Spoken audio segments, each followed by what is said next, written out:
राम हरे राम राम राम हरे हरे हरे कृष्ण कृष्ण कृष्ण हरे हरे हरे राम राम राम हरे हरे हरे कृष्ण कृष्ण कृष्ण हरे हरे हरे राम राम हरे हरे हरे कृष्ण कृष्ण कृष्ण हरे हरे हरे राम राम हरे हरे हरे कृष्ण कृष्ण कृष्ण हरे हरे हरे राम राम हरे हरे हरे कृष्ण कृष्ण कृष्ण हरे हरे गोपाल कृष्ण भगवान की जय। वक्रतुंड महाकाय सूर्यकोटि समप्रभ निर्विघ्नं कुरु मे देव सर्वकार्येषु सर्वदा। गणनाथ सरस्वती रवि शुक्र बृहस्पति पंचैतान् संस्मरे नित्यं वेदवाणी प्रवर्तते वेदवाणी नमस्तुभ्यं वरदे कामरूपिणी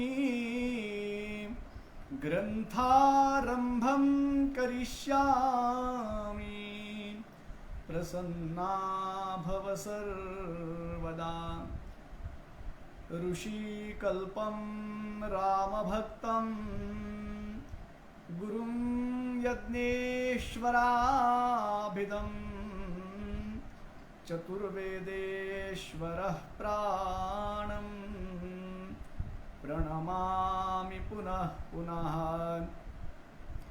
आहेतु जननी मदीय नकळे अज्ञानमीले करू घाली गे मज प्रेम पाखर सदा दूरी नको गे करू। प्रेमे वाहत मुक्त कंठ करुणी नाही दुजे बंधन प्रल्हादा गुरुराजयानित तुम्हा माझे असो वंदन। जरी चरी वनिधेनु आठवी वत्सदित्य जननी करीत कामे बालका पाशी चित्त। तदुपरी गुरुमाये लेकुराठे विप्रेम श्री सद्गुरु रामानंद तुम्हा प्रणाम। जयाचा जगी जन्म नामार्थ झाला जयाने सदा वासना मात केला। जयाच्या अंखी सर्वदा राम कीर्ती नमस्कार त्या ब्रह्मचैतन्य मूर्ती। सदानंदीचा उदयोस्तु बोल भवानी की जय। अंबा माता की जय रेणुका माता की जय। विद्युद्दाम समप्रभां मृगपति स्कंदस्थितां भीषणां कन्याभिक्करबालखेटविलसद्दस्ताभिरासेवितां हस्तैश्चक्रगदारिखेटविशिखांश्चापङ्गुणं तर्जनीं बिभ्राणामनलात्मिकां शशिधरां दुर्गां त्रिनेत्रां भजे। सदानंदीचा उदयोस्तु बोल भवानी की जय। अंबा माता की जय रेणुका माता की जय। अनंतकोटि ब्रह्मांड नायक राजाधिराज सच्चिदानंद सद्गुरु श्री ब्रह्मचैतन्य रामानंद प्रह्लाद यज्ञेश्वर महाराज की जय। जय जय रघुवीर समर्थ चतुर्वेदेश्वर भगवान की जय। सूत उवाच इति पृष्टस्तदा विप्रो राजा परीक्षितेन वै उवाच विस्तरात् सर्वं व्यासः सत्यवती सुतः। जनमे जयोऽपि धर्मात्मा निर्वेदं परमङ्गतः चित्तं दुश्चरितं मत्वा विराटीतनयस्य वै तस्यैवोद्धरणार्थाय चकार सततं मनः।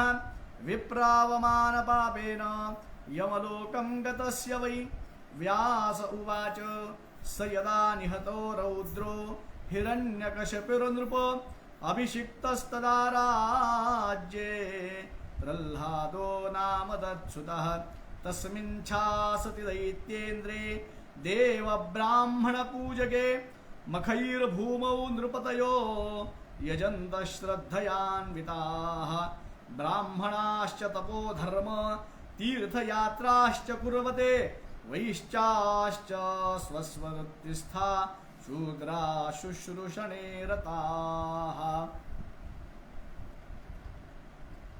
आपण या पवित्र अशा श्रावण मासानिमित्त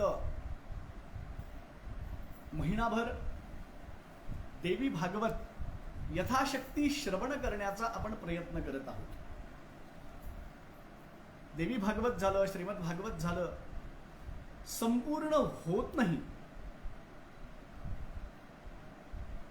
4 महिने जरी करिता भागवत सांगितलं तरीही पूर्ण होणार नाही. इतका महान ग्रंथ आहे. कारण असंच म्हटलेलं आहे की विद्यावताम भागवते परीक्षा, विद्वानांची खरी परीक्षा ही भागवतामध्ये असते. आपण जितकं जितकं त्यात खोल जाऊ तितकं तितकं अगाध ज्ञान आपल्याला प्राप्त होत राहतं. हे देवी भागवत असो किंवा श्रीमद भागवत असो यांचं वैशिष्ट्य आहे बरं का.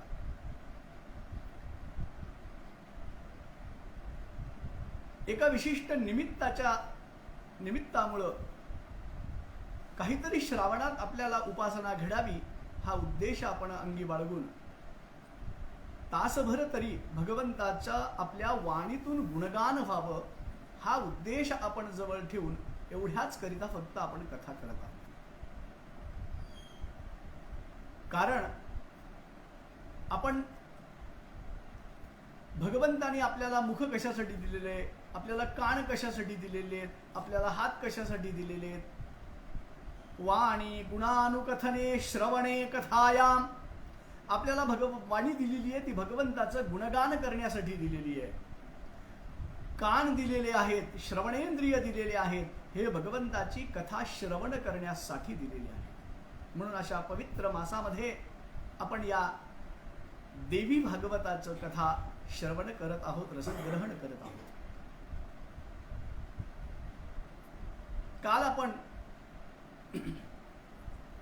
पाहिलं की नरनारायण आणि प्रल्हादाचं युद्ध का बरं झालं, त्यांची भेट कशी झाली, कुठे झाली, कशासाठी झाली, याचं कारण काय होतं, निमित्त काय होतं, या सगळ्या गोष्टींचं विवेचन आज आपण या सत्रामध्ये पाहणार आहोत. जन्मेजयानं प्रश्न विचारला, महाराज प्रल्हादासोबत नरनारायणाचं युद्ध कसं काय झालं. दोघंही भगवत भक्त, दोघंही नारायणाचे अंश. नरनारायण तर प्रत्यक्ष भगवंताचे अंशावतारच आहेत. प्रल्हाद तर भगवान विष्णूंचा महान भक्त आहे. तरी देखील त्यांचं अशा प्रकारे युद्ध का बरं झालं.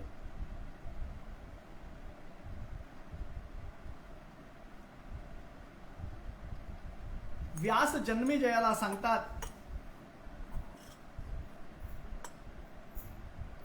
नरनारायणाची कथा मी तुला सांगितली, त्याच्यासोबत मी तुला एक पुढचं वृत्त सांगतो, वृत्तांत पुढचा एक सांगतो. ज्या वेळेला हिरण्यकशिपू, प्रल्हादाचा पिता हिरण्यकशिपू मारला गेला, वध झाला त्याचा, त्याच्यानंतर त्याच्या त्या राज्यावरती प्रल्हादाला राज्यावर बसवलं, राज्याभिषेक केला.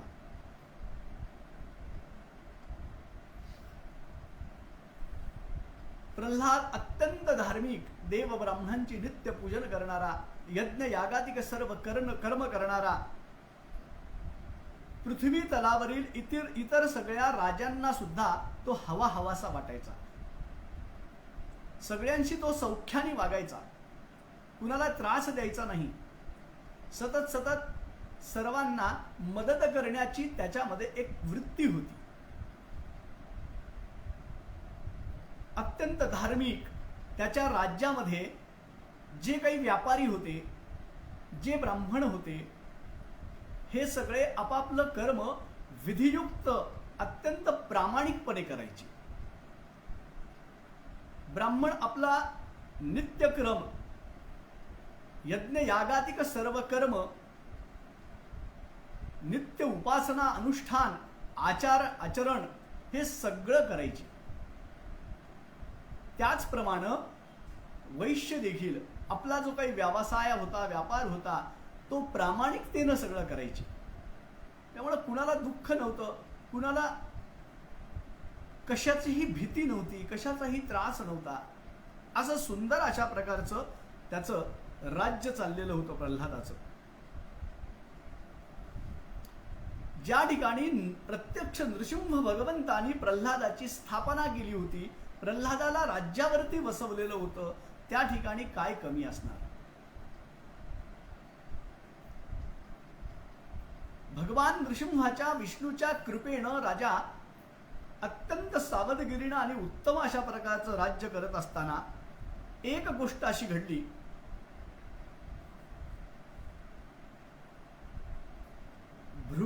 भृगु ऋषींचा पुत्र, ज्याचं नाव होतं च्यवन,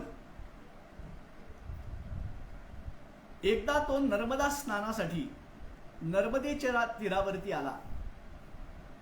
नर्मदेचं महात्म्य सांगताना ऋषीमुनींनी फार सुंदर वर्णन केलेलं बरं का. रेवा तीरे तपः कुर्यात. नर्मदेच्या तीरावरती जर तपश्चर्या केली, म्हणजे नर्मदेचा तीर हा तपश्चर्येसाठीच प्रसिद्ध आहे. विशेष करून नर्मदेच्या तीरावरती तपश्चर्या करावी कुठलीही, की जी शीघ्र फलदायी ठरत असते. च्यवन ऋषींना इच्छा झाली की आपण नर्मदा स्नानासाठी जावं, म्हणून ते नर्मदेच्या स्नानाला आले. नर्मदे हर नर्मदे हर नर्मदे हर असं म्हणून त्या नदीच्या पात्रामध्ये शास्त्रोक्त विधीने यथायोग्य रीतीने ते पात्रामध्ये उतरले. आणि त्या पात्रामध्ये नर्मदेच्या तीरावर व्याहृतीश्वर नावाचं एक तीर्थ होतं. त्या तीर्थावरती ते स्नानाला गेले. पाण्यात पाय ठेवला आणि पाण्यात पाय ठेवल्याबरोबर त्या नदीतून नर्मदेतून एक भला मोठा साप आला आणि त्या सापानं च्यवन ऋषींना दंश केला. अत्यंत भयानक विषारी सर्प होता. जसं त्या सापानं दंश केला त्याबरोबर च्यवन ऋषींनी भगवान विष्णूंचा धावा केला. शांताकारं भुजगशयनं पद्मनाभं सुरेशं विश्वाधारं गगनसदृशं मेघवर्णं शुभांगं लक्ष्मीकान्तं कमलनयनं योगिभिर्ध्यानगम्यं वंदे विष्णुं भवभयहरं सर्वलोकैकनाथं. भगवान श्रीहरींचा धावा केला. देवा, या संकटातून आपण माझं रक्षण करा. नियमित माणसानं ज्या ज्या वेळेला आपल्यावरती संकट येतात त्या वेळेला फक्त आणि फक्त भगवंताचा धावा करावा. संकटातून सोडवणारे एकमेव परब्रह्म परमेश्वरच आपल्याला संकटातून सोडवू शकतात. ज्या ज्या वेळेला आपण संकटात असतो त्या त्या वेळेला जी आपल्याला मदत मिळते ती फक्त भगवंताच्या कृपेनं प्राप्त होत असते, भगवंताच्या इच्छेनं प्राप्त होत असते बरं का. नाहीतर कित्येक वेळेला आपण पाहतो रस्त्यावरती मोठे मोठे ऍक्सिडेंट होतात, सगळे लोक पाहतात पण कुणीही मदतीला सुद्धा जात नाही बरं का. तासन तास 2-2 तास त्या माणसाला मदत सुद्धा मिळत नाही. पण एखाद्याचं नशीब बलवत्तर असेल तर पडल्याबरोबर काही क्षणामध्ये त्याला सगळ्या सुविधा उपलब्ध होतात आणि भगवंत त्याचं संरक्षण करत असतो. ही भगवंताची कृपाच असते. च्यवन ऋषींनी जसं भगवंताचं ध्यान केलं, भगवंताला आळवलं, भगवंताला बोलावलं, आवाहन केलं, त्याचबरोबर त्या सर्पराजाचं विष सगळं नष्ट झालं, विषरहित झाला तो सर्प. बघा, भगवंताच्या आपण श्रीमद भागवतामध्ये सुद्धा अशा प्रकारची कथा आपण पाहिलेली आहे. जो गजेंद्र असतो फक्त आणि फक्त भगवंताचं एक क्षण अंतकालेच मामेवम, भगवद्गीतेत जसं भगवंताने सांगितलेले अंतकालेच मामेवम स्मरण मुक्त्वा कलेवरम, अंतकालाला भगवंताचं नाम मुखात घेतल्याबरोबर भगवंत सहाय्य करण्यासाठी येत असतात. च्यवन ऋषींना देखील भगवंत या ठिकाणी सहाय्य करण्यासाठी आले. भगवंतानी त्या सापाचं संबंध विषच नष्ट केलं. अमृततुल्य असं त्या सापाला करून टाकलं. प्राण वाचला, परंतु दैवगती पहा कशी असते. च्यवन ऋषींना त्या सापानं पकडलेलं होतं, त्याचं विष हरण झालं, नष्ट झालं विष, पण तो साप इतका बलवान होता की च्यवन ऋषींना ओढत ओढत ओढत ओढत तो पाताळापर्यंत घेऊन गेला.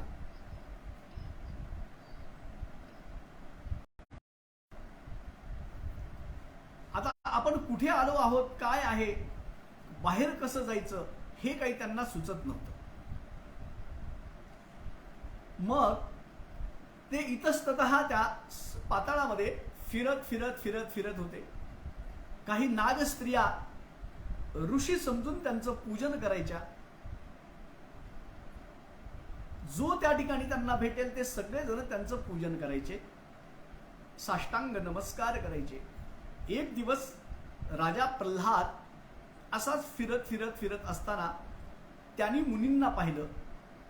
च्यवन ऋषींना त्यांनी नमस्कार केला आणि राजाच्या मनामध्ये असा विचार आला की हे कुणीतरी इंद्रानं पाठवलेले दूत असावेत. माझा राज्यकारभार कसा चालू आहे, मी यथायोग्य रीतीनं शासन करतोय का नाही, माझ्या राज्यामध्ये काही कमतरता आहे का, कुणी दुःखी आहे का, हे पाहण्यासाठी म्हणून या ठिकाणी निश्चित इंद्रानं पाठवलं असावं.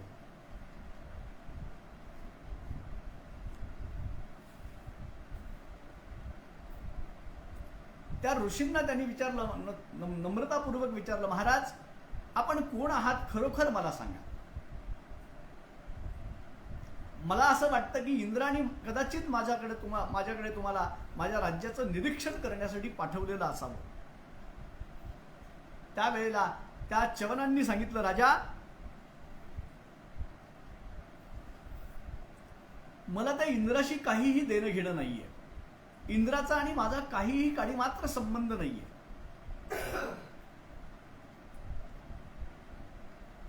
मी त्याच्या दूताचं का बरं काम करावं.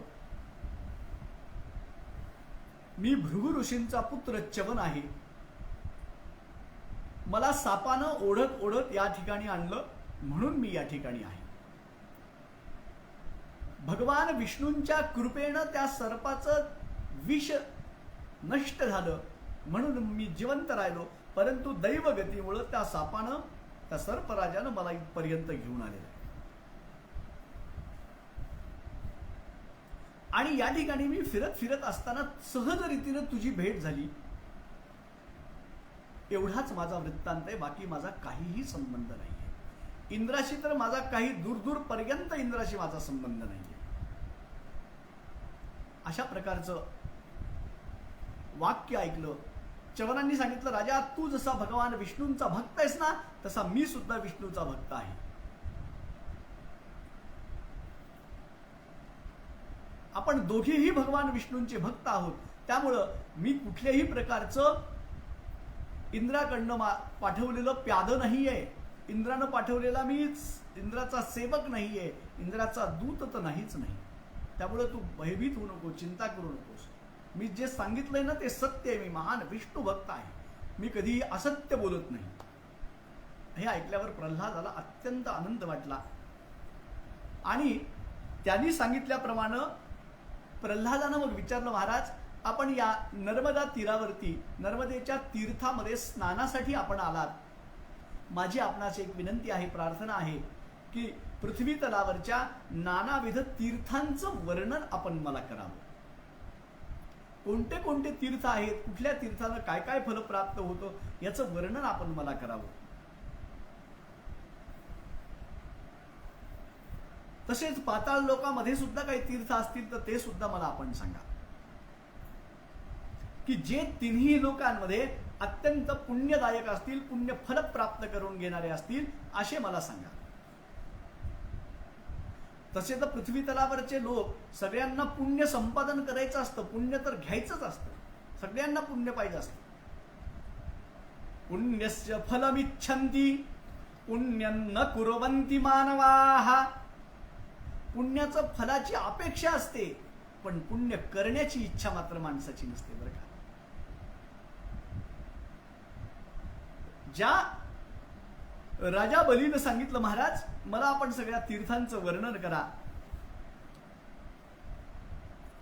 त्यावेळेला च्यवन ऋषींनी उत्तर दिलं, राजा ज्याचा देह वाचा आणि मन शुद्ध असेल, पहा, कायेन वाचा मनसेंद्रियैर्वा बुद्ध्यात्मना भा प्रकृती स्वभावात करोमि यद्यत् सकलम परस. ज्या काया वाचा मन चित्त अहंकार या सगळ्यांनी ज्याचं सगळं शुद्ध असेल, ज्याची वाचा शुद्ध असेल, ज्याचं मन शुद्ध असेल, ज्याची वाणी शुद्ध असेल, ज्याचं कर्म शुद्ध असेल, ज्याचं द्रव्य शुद्ध असेल, ज्याची उपासना शुद्ध असेल, ज्याचा हेतू शुद्ध असेल, ह्या सगळ्यांना प्रत्येक तीर्थ हे पवित्रच आहे. प्रत्येक जल हे तीर्थात समान आहे त्यांच्यासाठी.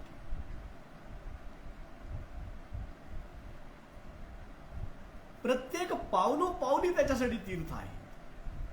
त्यामुळं राजा असे कित्येक महान तीर्थ आहेत जे ऋषींच्या स्पर्शाने, ऋषींच्या सहवासाने पावन झालेली आहेत. परंतु ज्याचं चित्तच मुळात दूषित असेल, ज्याच्या मनामध्ये वाणीमध्ये सतत दुष्ट विचार असतील, वाईट विचार असतील, अशुद्धता मनामध्ये असेल, त्याचं चित्त हे अशुद्ध असेल, त्याच्यासाठी कितीही तीर्थांचं स्नान केलं, कितीही तीर्थांना गेलं, कितीही तीर्थयात्रा केल्या, कितीही मंदिरांमध्ये गेलं, तरी देखील कशाचाही उपयोग होत नाही. चित्त शुद्ध नाही, चित्त सात्विक नाही, तर काही उपयोग नाही.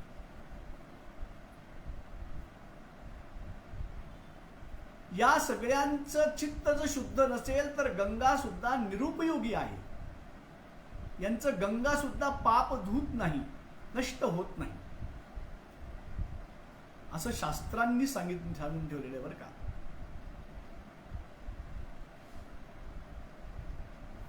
म्हणून माणसाचं मन जर प्रथम पवित्र असेल तर त्याच्यापाशी कुठलंही तीर्थ आतमध्ये गेला तरी ते त्या तीर्थाचं महात्म्य वाढत राहतं. कुठलंही तीर्थ त्याला पावन करणारं अशा प्रकारचं ठरत असतं. आता उदाहरणासाठी म्हणून एक गोष्ट सांगतो पहा.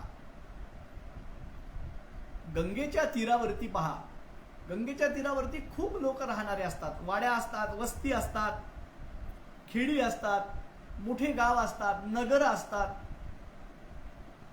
आणि त्या ठिकाणी निवास करणारी जी मंडळी आहेत, जे लोक आहेत, दररोज नदीमध्ये गंगेमध्ये स्नान करतात, गंगेचं पाणी पितात. पहा, पंत म्हणतो की गंगा गंगे तियो ब्रूयात योजनानां शतैरपि मुच्यते सर्व पापेभ्यो विष्णुलोकं स गच्छति. आपण तो म्हणतो की गंगा गंगे तियो ब्रूयात योजनानां शतैरपि. गंगा गंगा असा नुसता उच्चार केला, गंगा जर या ठिकाणी असेल तर योजनपर्यंत सुद्धा गंगा पवित्र करत असते माणसाला. इतकं गंगेचं महात्म्य, वैशिष्ट्य. पण जे नदीच्या तीरावरती राहतात, ज्यांच्या वस्त्या त्या ठिकाणी आहेत, पण मन मात्र पवित्र नाहीये, तिथल्या सगळ्या लोकांना सदोदित गंगेचं स्नान घडतं, गंगेचं पाणी प्यायला मिळतं, गंगेचा सहवास घडतो, गंगेतून येणारा वारा देखील त्यांच्या शरीराला लागतो, आल्हाददायक अशा प्रकारचा. तरी देखील त्यांना कुठल्याही प्रकारचं पुण्य का बरं मिळत नाही?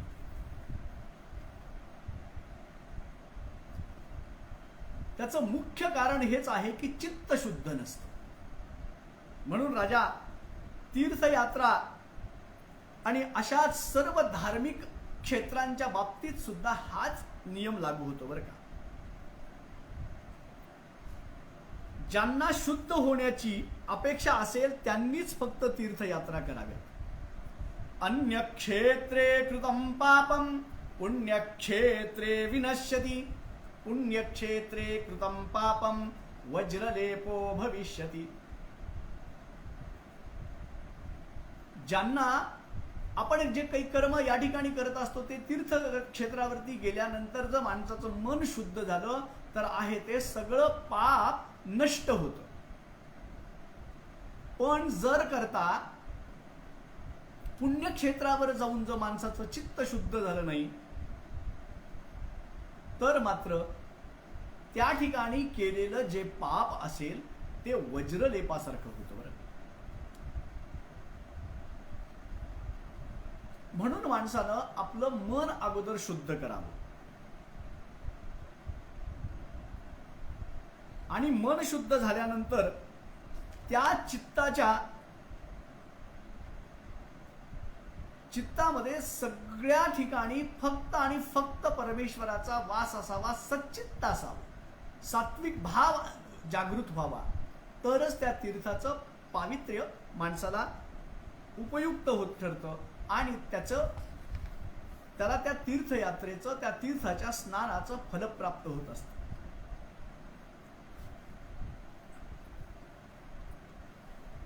मुनींचं अशा प्रकारचं बोलणं ऐकल्यानंतर दैत्यराज प्रल्हादाला मग त्यांनी सांगितलं की तीर्थ काही राजा तुला तीर्थ सांगतो मी. त्यातलं नैमिषारण्य नावाचं एक तीर्थ आहे, चक्रतीर्थ आहे, पुष्कर तीर्थ आहे. हे जे महान तीर्थ आहेत हे अत्यंत पवित्र आहेत, पावन आहेत, पण त्यासाठी चित्त शुद्ध करून गेलं पाहिजे. त्या ऋषींनी चवनांनी सांगितल्यावर राजा प्रल्हादाला इच्छा झाली की आपण नैमिषारण्याच्या तीर्थाला जावं. म्हणून त्यांनी नैमिषारण्य सगळे आपले जे दैत्य होते त्या दैत्यांना, कारण ते पावन झालेले होते, पुनीत झालेले होते सगळे दैत्य प्रल्हादाच्या उपासनेनं, प्रल्हादाच्या, कारण यथा राजा तथा प्रजा, जसा राजा असेल तशी प्रजा उत्पन्न होत असते, तशीच प्रजा वागत असते. म्हणून राजानं भान ठेवलं पाहिजे बोलताना, वागताना, कर्म करताना की आपल्याकडनं कुठल्याही प्रकारची चूक होता कामा नये. आणि मग अशा प्रकारचं कर्म झालं आणि कर्म करत असताना त्याच्या मनामध्ये इच्छा झाली की आपण नैमिषारण्य नावाच्या तीर्थालाच जावं. आपल्या सगळ्या सेवकांना, सगळ्या दूतांना आणि सगळ्या राक्षसांना सांगितलं की आपल्याला नैमिषारण्यामध्ये तीर्थस्नानासाठी जायचं आहे. सगळ्यांना अतिशय आनंद झाला आणि सगळेजण निघालेले. तीर्थयात्राला जसे निघाले नैमिषारण्यामध्ये आले आणि नैमिषारण्यात आल्यानंतर त्या नैमिषारण्याच्या तीर्थामध्ये त्यांनी स्नान केलं. विष्णू भक्त प्रल्हादाचं म्हणणं सगळ्या दैत्य समुदायांनी ऐकलं. सर्वजण त्या पाताळातून बाहेर आले, तीर्थक्षेत्रावरती नैमिषारण्यामध्ये येऊन स्नान केलं, चक्रतीर्थात स्नान केलं आणि सरस्वती नदीपाशी आले. नैमिषारण्यामध्ये सरस्वती नदी आहे बरं का. बाकी बऱ्याच ठिकाणी आपण सरस्वती नदी ही ऐकतो, पण ते प्रत्येक ठिकाणी सरस्वती ही गुप्त रूपामध्ये असते. तर नैमिषारण्यामध्ये ती आपल्याला दिसते, प्रत्यक्ष त्या ठिकाणी ती नदी आहे.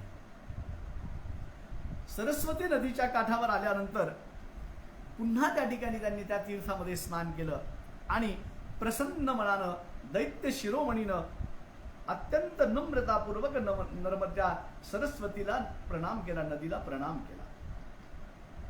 जे काही पुण्यकारक अशा प्रकारचे विधी करणे योग्य असतील ते सगळे विधी त्या ठिकाणी त्यांनी केले. आणि त्यानंतर व्यास पुढे सांगतात, राजा पुढे प्रल्हाद चालत चालत चालत असताना त्यांनी पाहिलं की काही एका ठिकाणी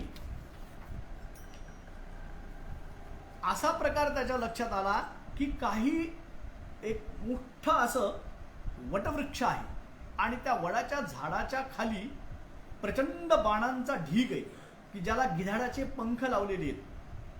अत्यंत तेजस्वी, अत्यंत टोकदार अशा प्रकारचे बाण त्या ठिकाणी ठेवलेले आहेत. व्यास उवाच पूर्वस्तीर्थ विधिं तत्र हिरण्यकशिपो सुतः न्यग्रोदं सुमहच्छाय मपपश्च पुरस्तदा ददर्श बाणांस्तत्पराणां नाजातीयंगांस्तदा गृद्रपक्षयुतांस्तीव्रान् छिलाद्यौतान् महोज्ज्वलात् चिंतयामास मनसा कश्ये मे विशिखांस्त्विह ऋषीणामाश्रये पुण्ये तीर्थे परम पावने. त्याला प्रश्न पडला ते सगळं पाहून की या अत्यंत पवित्र अशा तीर्थक्षेत्रावरती एवढे बाण कुणी ठेवले असतील. कोण आहे असा मूर्ख की ज्यानं ह्या पवित्र तीर्थामध्ये इतक्या पुण्य पावन भूमीमध्ये बाण घेऊन कुणाला यावं वाटलं. असा कोण असेल, कुणी आणून ठेवले असतील या ठिकाणी बाण. चिंताक्रांत झाला तो, विचार करत होता.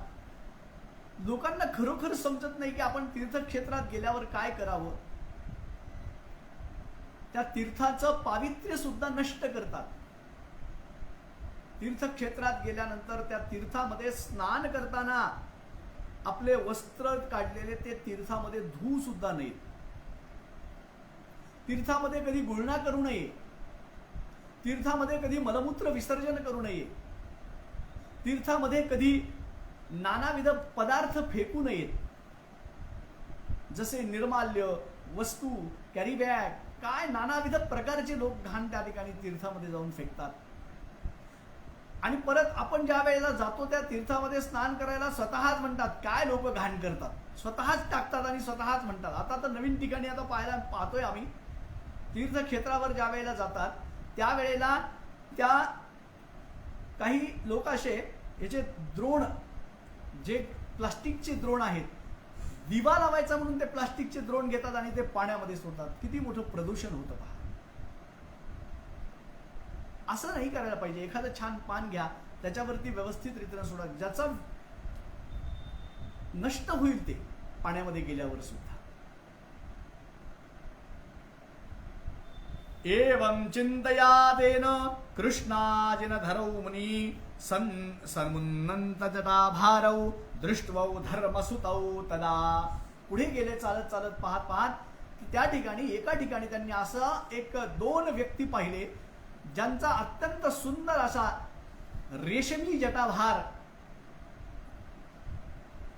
पूर्ण जटा वाढवलेल्या आहेत, सुंदर बाणांचा भाता लावलेला आहे, सुंदर अशा प्रकारचे धनुष्य त्यांच्या जवळ आहेत आणि ते दोन व्यक्ती तप करताना दिसत आहेत. प्रल्हादाला आश्चर्य वाटलं की हे तपस्वी असताना यांच्याजवळ यांनीच नक्की हे एवढेसे बाण ठेवलेले आहेत ना, यांनीच नक्की ठेवलेले आहेत हे बाण. मग एवढे बाण ठेवलेत, त्यांच्याजवळ धनुष्य आहे, अक्षय्य असा भाता आहे, तेजपुंज दिसत आहेत, तपस्वी आहेत, शिरावरती जटा येतात आणि अशा प्रकारचं निंद्य कृत्य त्यांनी करावं, बाण घेऊन या ठिकाणी बसावं, हे फार वैशिष्ट्यपूर्ण आहे. आणि त्याला राहवलं नाही प्रल्हादाला. प्रल्हाद त्यांच्याजवळ गेला आणि प्रल्हादानं त्यांना आवाज दिला, नमस्कार नाही केला, आवाज दिला, हे तपस्व्यांनो,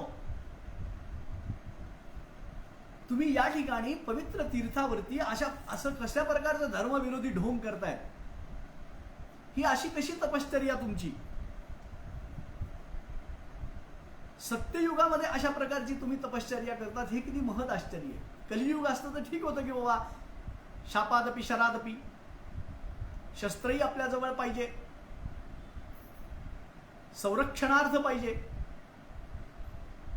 पण जर तुम्ही सत्ययुगामध्ये आहात, सत्ययुगात फक्त आणि फक्त तपच करावं, नाही तर फक्त आणि फक्त युद्धच करावं.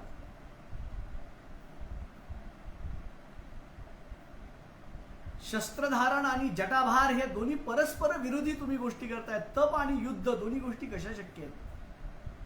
सत्ययुगामध्ये या योग्य नाहीयेत, म्हणून तुम्ही असं करू नका.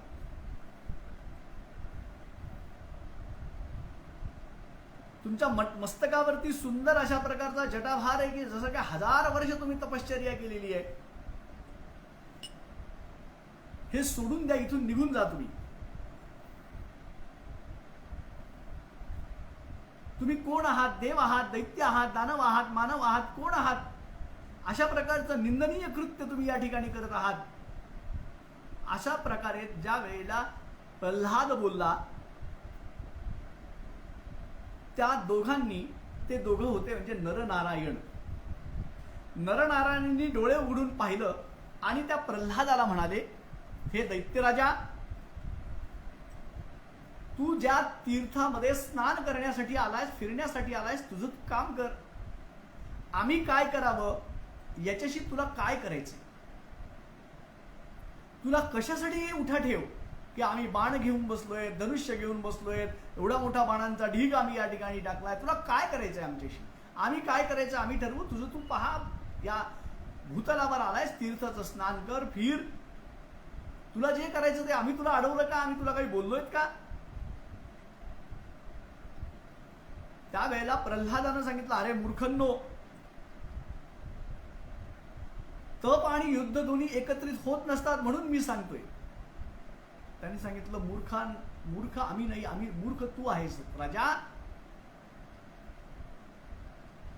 आम्ही काय करावं याचं ज्ञान आम्हाला आहे, आणि तुला हा उपद्व्याप नसता कुणी सांगितला? कशासाठी तू विनाकारण चौकशी करतोयस? याबद्दल मला तू काही विचारू नकोस आम्हाला. हे निर्बुद्धा, तू ब्रह्मतेज आणि क्षात्रतेज यातला फरक तुला लक्षात येत नाही. ब्रह्मतेजाला तू जाणत नाहीस.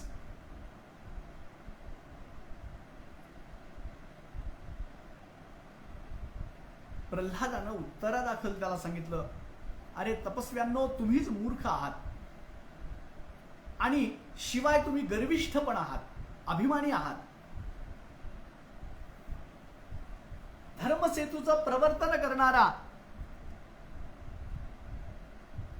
अत्यंत धार्मिक आहे, धर्मसेतूचं प्रवर्तन करणारा मी आहे, आणि माझ्या समोर तुम्ही अशा प्रकारचं बोलतायत, धर्माशी विसंगत अशा प्रकारचे वाक्य तुम्ही बोलतायत. तुम्ही जे आचरण करताय धर्म विरोधी आचरण आहे. आणि जर तुम्हाला युद्ध करण्याची इच्छा असेल तर याच क्षणाला माझ्यासोबत युद्ध करा आणि सिद्ध करा की तुम्ही तपस्वी पण आहात आणि योद्धे पण आहात, हे सिद्ध करा. व्यास पुढे म्हणतात, मुनिश्रेष्ठा, त्या नरानं प्रल्हादाचं आव्हान स्वीकारलं आणि सांगितलं, ठीक आहे, आम्ही युद्ध करायला तयार आहोत. जर तुझी इच्छाच आहे ना युद्ध करावं, तर आम्ही युद्ध करण्यासाठी सुद्धा तयार आहोत. अरे नीच दैत्या, आम्ही दोघेही तुझ्यासोबत युद्ध करण्यासाठी आळीपाळीनं तयार आहोत, आणि या युद्धामध्ये तुझं डोकं मी फोडून टाकील, आणि म्हणजे परत तुला युद्ध करण्याची इच्छाच उत्पन्न होणार नाही. व्यास पुढे सांगू लागले, मुनिश्रेष्ठा, त्या नराने प्रल्हादाचं आव्हान स्वीकारलं आणि दोघांचं युद्ध सुरुवात झालं. त्यानं युद्धाला आव्हान केल्यानंतर प्रल्हादाचा सुद्धा राग अनावर झाला आणि त्याने मनाशी निश्चय केला की आता या वाटेल ते करून या दोघांचा मी निश्चितपणे पराभव करेन. धनुष्य सज्ज केला, प्रत्यंचा चढवली आणि टणत्कार केला आणि युद्ध बाण त्याच्यावर अशा प्रकारचे सोडले. जन्मेजयाचे अशा प्रकारचा उद्गार ऐकल्यानंतर प्रल्हादाचा राग अनावर झाला आणि प्रल्हादानं सुद्धा बाण सोडला.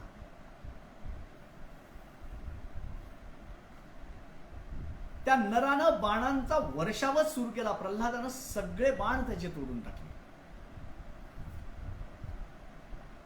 आणि शेवटी त्या नराच्या मांडीवर त्यानं आघात केला. त्या नरानं सुद्धा प्रल्हादाचे सगळे 5 बाण मोडून टाकले आणि दुसरे 5 बाण मारून प्रल्हादाला जायबंदी केलं. असं हे सगळं युद्ध पाहण्याकरता आकाशामध्ये सगळ्या देवदेवता, ऋषीगण, तपस्वी सगळे पाहत होते. ज्या ज्या वेळेला या दोघ जण बाण सोडत होते, जो कोणी अत्यंत प्रभावीपणे बाण सोडायचा, की दोघ जण कधी प्रल्हादाला शाबासकी द्यायचे तर कधी नराला शाबासकी द्यायचे देवगण. हे सगळं पाहण्यासाठी विमानांची दाटी जमलेली होती. कधी नराला शाबासकी द्यायचे, कधी प्रल्हादाला शाबासकी द्यायचे, तर कधी दोघांचीही थोडीफार निंदा करायची. ज्या वेळेला नर थकला युद्ध करून, त्यावेळेला नारायण युद्धासाठी उभा राहिला, पण प्रल्हाद मात्र एकटा त्यांच्याशी लढत होता. प्रल्हादावर तो बाणांची वृष्टी करत होता नारायण. नारायण ऋषी सुद्धा अशा प्रकारचं युद्ध करत असताना प्रल्हादानं त्याचे सगळे बाण सोडले.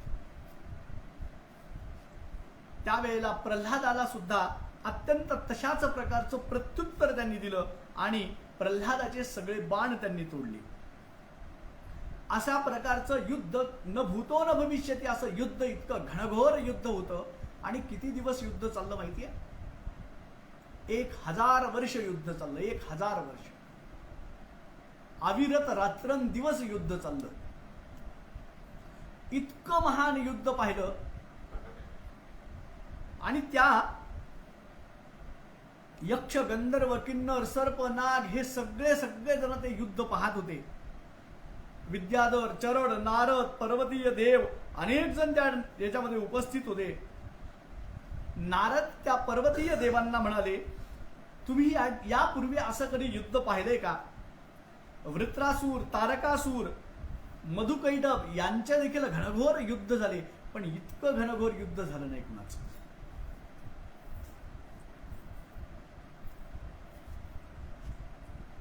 प्रल्हाद हा अत्यंत श्रेष्ठ आहे, वरश्रेष्ठ आहे. आणि नरनारायण तर प्रत्यक्ष भगवंताचे अवतार आहेत. 1000 वर्ष तपश्चर्या ज्या वेळेला हे चाललं, त्यावेळेला भगवान महाविष्णू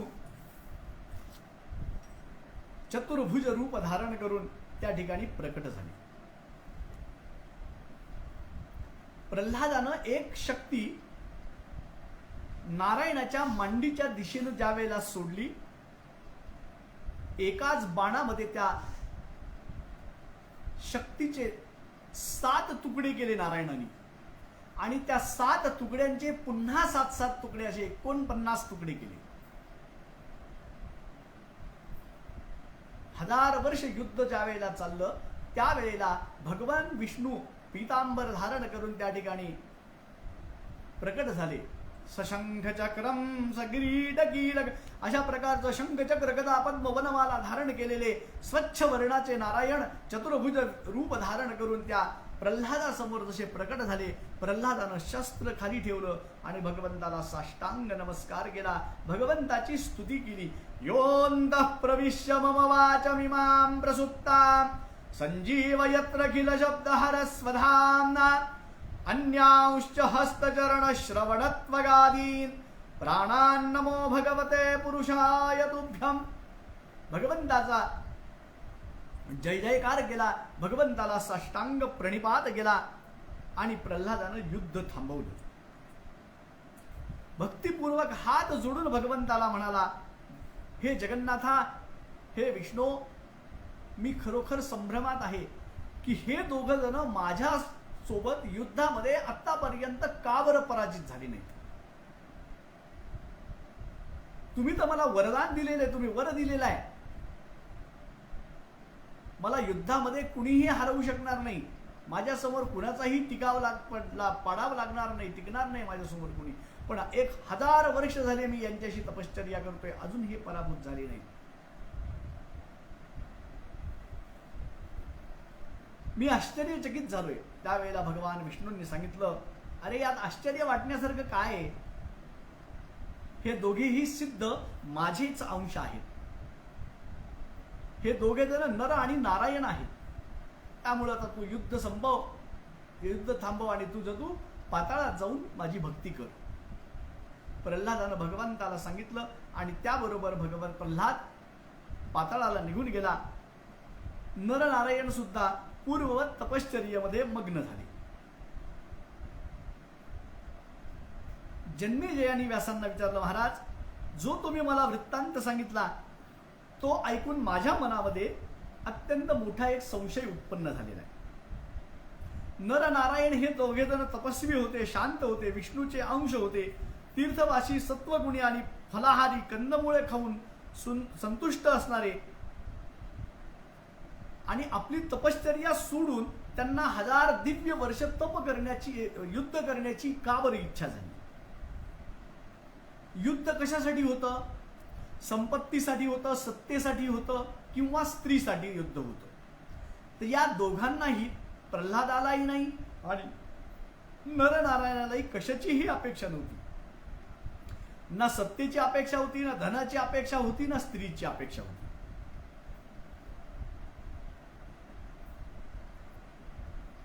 मग यांना 1000 दिव्य वर्ष, दिव्य 1000 वर्ष बरं का, नुसते वर्ष 1000 वर्ष नाही, दिव्य 1000 वर्ष.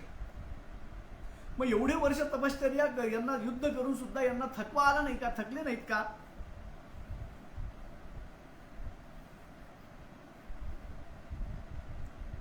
जो मनुष्य निरीच्छा आहे, कशाचीच इच्छा नाहीये, असा मनुष्य कशासाठी युद्ध करेल?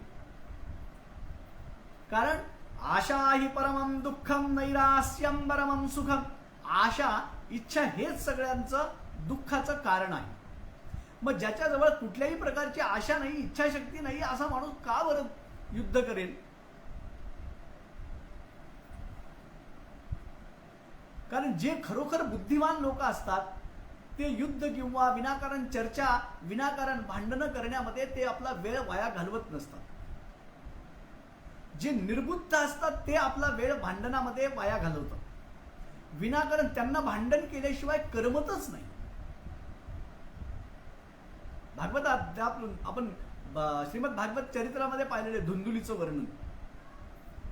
तिला एकही दिवस भांडण केल्याशिवाय करमायचं नाही.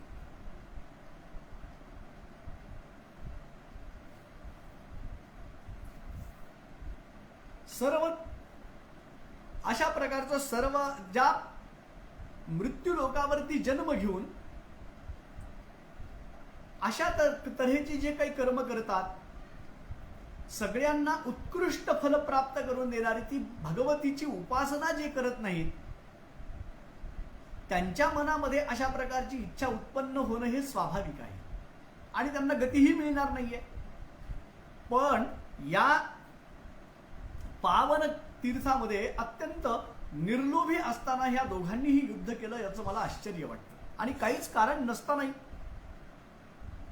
पहा, तप करून सुद्धा माणसाला कशा प्रकारचं दुःख प्राप्त होतं. मी असं ऐकलेलं आहे की राजा ययाती 1000 यज्ञ केले आणि इंद्रपद प्राप्त झालं. त्यावेळेला इंद्रानं त्याला विचारलं की तू काय कर्म केलंस म्हणून तुला इंद्रपद प्राप्त होते. त्यानं गर्वानं केलेला सगळ्या कर्माचा पाढा वाचला आणि त्यावेळेला त्याचं सगळं कर्म नष्ट झालं, पुण्य नष्ट झालं. इंद्राने त्याला ढकलून दिलं. यावरून हे सिद्ध होतं की अहंकार नसेल माणसाला तर युद्ध होणारच नाही. मग या दोघांच्याही मनामध्ये कुठेतरी अहंकार निर्माण झाला का? जन्मेजयाचं बोलणं ऐकल्यावर उत्तरादाखल व्यासमुनी म्हणाले, राजा, या संसाराचं मूळ कारणच 3 प्रकारचं आहे. संसारच मुळात 3 प्रकारचा आहे. सत्व, रज आणि तम या 3 गुणांनीच भरलेला आहे. मग तो सत्वगुणी का असेना, तमोगुणी का असेना, राजसगुणी का असेत नाही, त्याच्यामध्ये कुठल्या न कुठल्या प्रकारचा अंशात्मक का होत नाही, अहंकार हा असतो. मग सात्विक अहंकार असेल, तामसी अहंकार असेल किंवा राजसी अहंकार असेल. ब्रह्मा, विष्णू, रुद्र हे 3 सुद्धा सत्व, रज, तम या गुणांचे अधिकारी आहेत, व्यापलेले आहेत या 3 गुणांनी.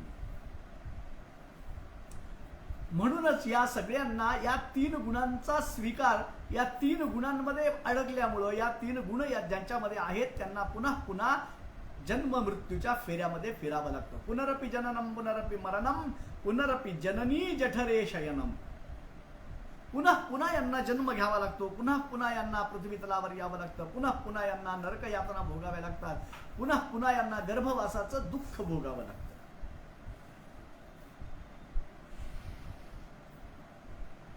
ब्रह्मदेवाच्या प्रेरणेनं भगवान विष्णूंना सुद्धा वारंवार या पृथ्वी तलावरती जन्म घ्यावा लागलेला आहे. हे जन्म गर्भावासाचं दुःख भोगावं लागलेलं आहे. मग भगवान विष्णूंना सुद्धा ब्रह्मदेवाच्या प्रेरणेनं आणि भृगु ऋषींच्या शापामुळं, भृगु ऋषींनी भगवान विष्णूंना शाप दिला होता. भगवान विष्णूंना शाप दिल्यामुळं पृथ्वी तलावर त्यांना वारंवार नाना योनींमध्ये जन्म घ्यावे लागले. जन्मेजय यांनी सांगितलं, महाराज माझ्या मनामध्ये आता एक फार मोठी शंका, तुम्ही सांगितलं म्हणून शंका उद्भवली. विष्णूला शाप देण्याचं काय कारण होतं भृगु ऋषींना? भगवान श्रीहरींनी भृगु ऋषींचं काय मोठं नुकसान केलं म्हणून ज्याला अशा प्रकारचं शाप द्यावा वाटला? भगवान भृगु ऋषी तर अतिशय वंदनीय होते. कुठलंही निंदनीय कृत्य त्यांनी आयुष्यामध्ये कधी केलं नाही आणि तरी देखील त्यांनी भगवान विष्णूंना शाप द्यावा, हे किती महत् आश्चर्य आहे. ही मला विस्तारपूर्वक कथा सांगा. त्यावेळेला व्यास म्हणतात, पूर्वी कश्यपांचा पुत्र हिरण्यकश्यपू वारंवार देवांशी युद्ध करत होता. त्यामुळे सगळेजण त्रासून गेले आणि नृसिंहद्वारा तो मारला गेला. त्याचा पुत्र राज्यावर, प्रल्हाद राज्यावर बसला. आपल्या नंतर तो आपल्या वडिलांचे जे शत्रू होते देवता, यांच्याशी मात्र सतत सतत त्याचं युद्ध चालत असायचं. वारंवार वारंवार युद्ध चालायचं आणि एकदा 100 वर्षपर्यंत युद्ध झालं आणि त्यावेळी दैत्यराज प्रल्हाद देवतांकडून पराजित झाला आणि देव विजयी झाले.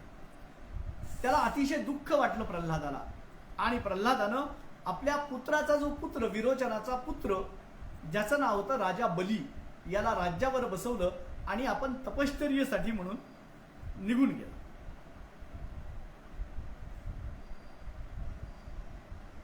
गंधमादन पर्वतावरती तो निघून गेला.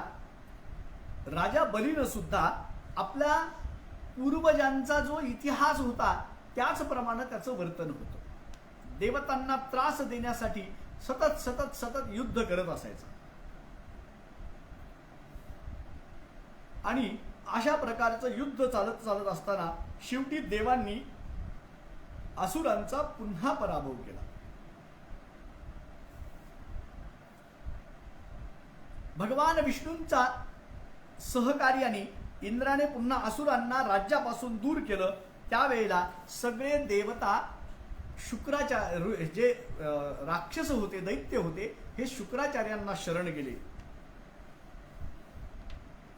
आणि त्या शुक्राचार्यांना नम्रतेनं प्रार्थना करून म्हणाले, हे ब्रह्मवेत्ता, आपण अत्यंत तपोशाली आहात. अत्यंत प्रतापी असताना सुद्धा आम्हाला अशा प्रकारचं दुःख भोगावं लागतं. आम्हाला ही पृथ्वी सोडून रसातळात जावं लागेल की काय अशी भीती वाटायला लागलेली आम्हाला. आपण मंत्र तंत्र या सर्व मार्गांनी आमचं सहाय्य करावं आणि आपण जर असं नाही केलं तर आम्ही आपल्याशिवाय दुसरं आमच्याकडे काय आहे? नानाविध प्रयत्न करून तुम्ही आमचं संरक्षण करा, रक्षण करा, हीच आमची प्रार्थना आहे.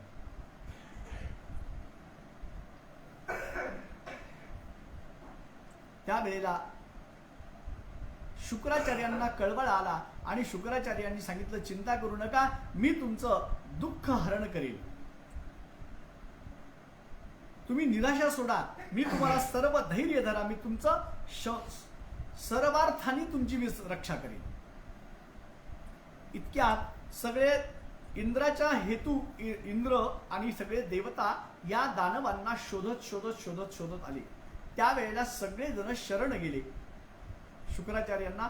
शुक्राचार्यांनी त्यांना सांगितलं, तुम्ही भिवू नका, आता फक्त एकच कार्य करा की युद्ध सोडून द्या, सगळ्या देवतांना शरण जा. त्यांना सांगा की आता आम्हाला युद्ध करण्याची इच्छा नाहीये. त्याचप्रमाणे सगळ्यांनी केलं आणि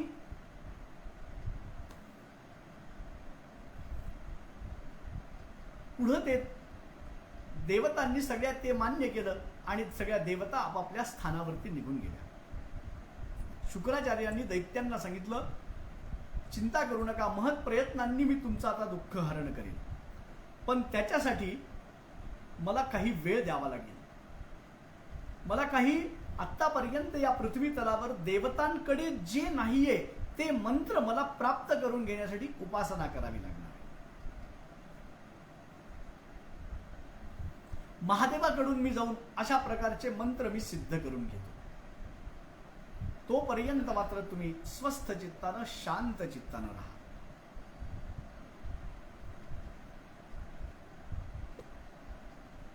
आणि असं सांगितल्याबरोबर त्यावेळेला शुक्राचार्य कैलास पर्वतावरती गेले. कैलासावर जाऊन भगवान महादेवांना त्यांनी प्रार्थना केली, नमस्कार केला. करचरणकृतं वा कायजंगरमजं वा श्रवणनयनजं वा मानसं वा अपराधं विहितमविहितं वा सर्वमेतत् क्षमस्व. जय जय करुणाब्धे श्री महादेव शंभो. हे भगवान महादेवा, मी आपणास प्रार्थना करतो, नमस्कार करतो.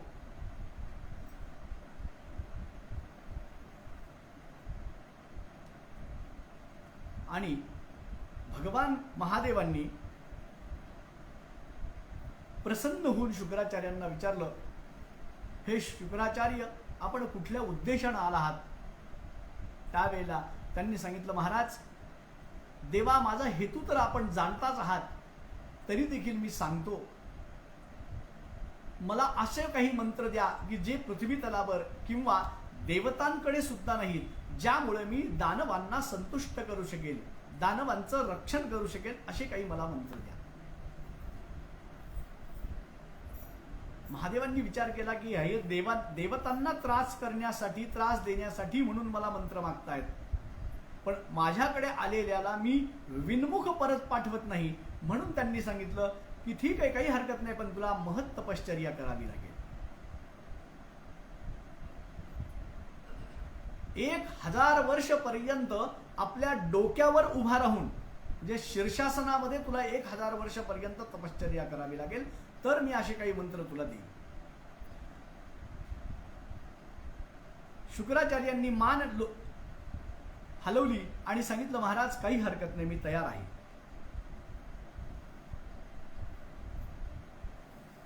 आणि ते तपश्चर्या करायला गेले. त्याबरोबर सगळ्या देवतांच्या मनामध्ये अशा प्रकारचा संशय उत्पन्न झाला की हे निश्चित शुक्राचार्य दानवांच्या कल्याणासाठी काहीतरी करायला चालले.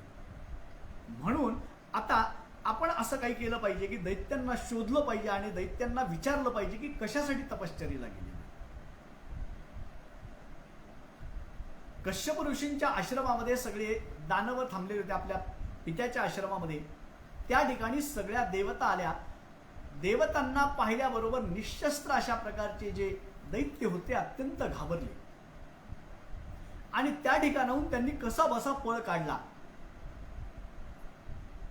आणि शुक्राचार्यांची जी माता होती त्या तिच्या आश्रमामध्ये येऊन थांबले. त्या ठिकाणी आल्यानंतर अत्यंत भयभीत झालेले अशा प्रकारचे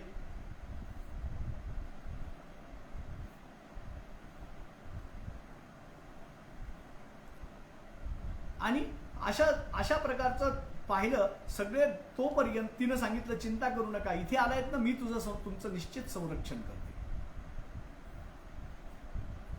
मी तुमचं संरक्षण करते. असं म्हटल्यावर सगळेजण अत्यंत चिंता सोडून निवांत त्या ठिकाणी बसले.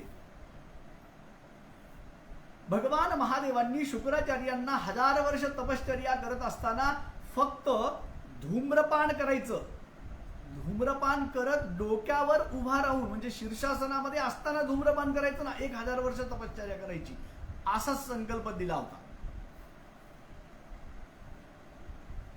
किती मोठं तप आहे पहा, सामर्थ्य.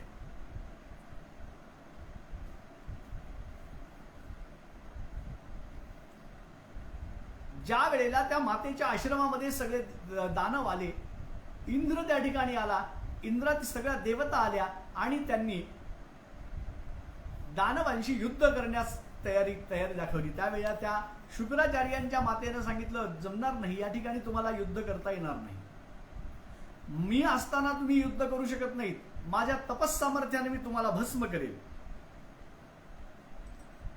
आणि त्या ठिकाणी राहत असताना इंद्र त्या ठिकाणी आल्यावर अशा बोलल्यानंतर तिचा मात्र राग अनावर झाला. इंद्राने काही जुमानलं नाही, सगळेजण मध्ये घुसले आणि त्या राक्षसांची युद्ध करण्यास तयार झाले. त्यावेळेला तिला अतिशय राग आला आणि ती म्हणाली, अरे इंद्रा, मी तुला या ठिकाणी असा शाप देते. तिनं काय केलं की निद्रा देवीचं आवाहन केलं मंत्र सामर्थ्यानं आणि सगळ्या देवतांना गाढ निद्रा दिली. काळ निद्रा दिल्यासारखी त्यांना अशी गाढ निद्रा दिली. सगळे देवता निपचित त्या ठिकाणी पडले. त्यावेळेला भगवान विष्णूंनी इंद्राला सांगितलं, इंद्रा आता तू माझ्या शरीरामध्ये तू प्रवेश कर, मग तुझं कार्य सिद्ध होईल.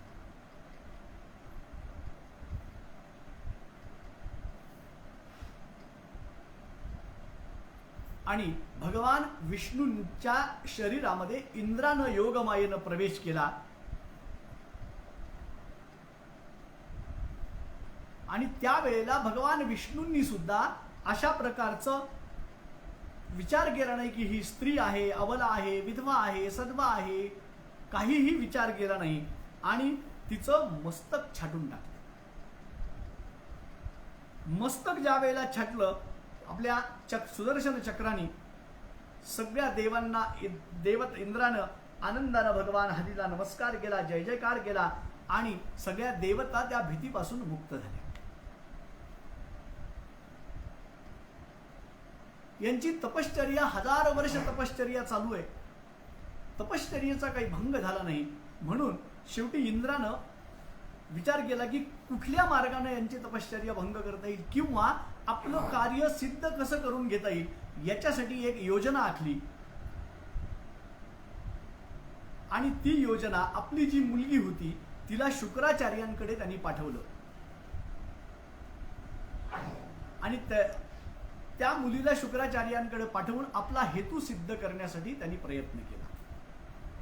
त्याचा हेतू काय होता, कशा प्रकारे तिने सेवा केली, कशा प्रकारे शुक्राचार्य तिला प्रसन्न झाले, दानवांना कसा वर प्राप्त झाला, शुक्राचार्यांची तपश्चर्या पूर्ण झाली किंवा नाही झाली, ही सगळी कथा आपण उद्याच्या भागामध्ये पाहणार आहोत.